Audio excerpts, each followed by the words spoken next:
Good morning, everybody. Well, as you can see, the days of mourning are over. And I have to be honest, I'm happy to have that behind us. I feel like the days, the 3 weeks and the 9 days, and ultimately leading up to Tisha B'Av are very, very powerful days. Days that have a lot of potential for growth and connection to Jewish history and ultimately to Jewish destiny.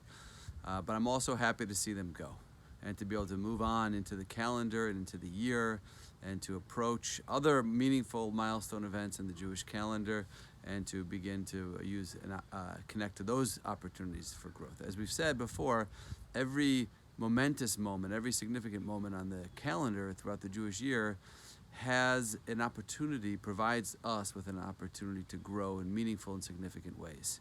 So the next major event coming up on the calendar is actually very soon. It's this coming Shabbos, and that is the minor holiday known as Tu B'Av. Tu B'Av is the 15th of Av, 15th of the month of Av, that comes out this year on this coming Shabbos. And the Talmud actually gives quite a bit of significance to this day and mentions many things that happened on this day that are special and give it a quasi-holiday status.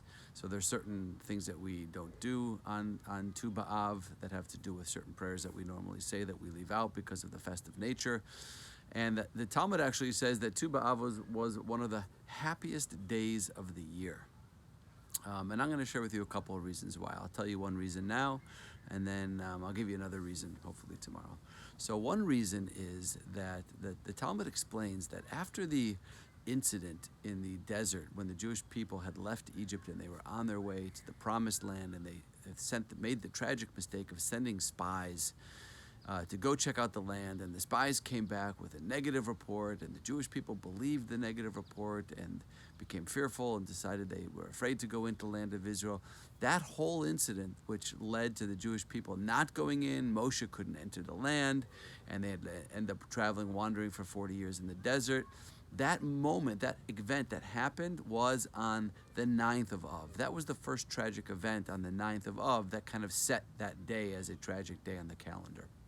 And the Talmud says on that day, on the 9th of Av, every year for the next 38 years as they were traveling in the desert, every year, 40 years, they would, on the 9th of Av, the whole nation was told to go out into the field and to dig graves. Everyone was told to dig a grave and to sleep in that grave at night.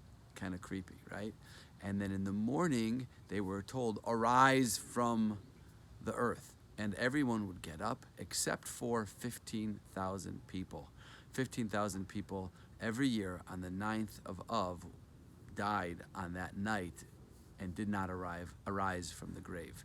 And this continued throughout the whole 40 years in the desert until 600,000 people died off in that generation. On the 9th of Av, in the final year just before the Jewish people entered into the land of Israel, same thing, go out into the field, dig the grave. Everyone dug their grave, they lied down, arise in the morning, and they arose, and they all came up. No one died. And then they figured they must have miscalculated the day. Maybe we got it wrong. Let's do it again tomorrow on the 10th. They did it again on the 11th, 12th, 13th, 14th. Finally, they did it on the 15th of Av. And they all woke up in the morning and everyone was alive. And they looked up and they saw that night a full moon, and they knew that it was the 15th, the middle of the month. And at that point, they realized that the decree of the Jewish people dying in the desert had been once and for all lifted. And that day became a day of celebration. It was a day that the decree of the Jewish people dying in the desert had finally ended. And for us, what does that mean? It means that it's a day of life. It's a day of renewal. You know, during these 9 days and during these 3 weeks, always terrible things happen to Jewish people. There were tragedies. This terrible thing that happened with this boy in Chicago who was killed, and so many negative, tragic things happen. On the 15th of Av is the day that everything changes, and the positivity and the love and Hashem's rachamim and His kindness and His mercy kicks back in.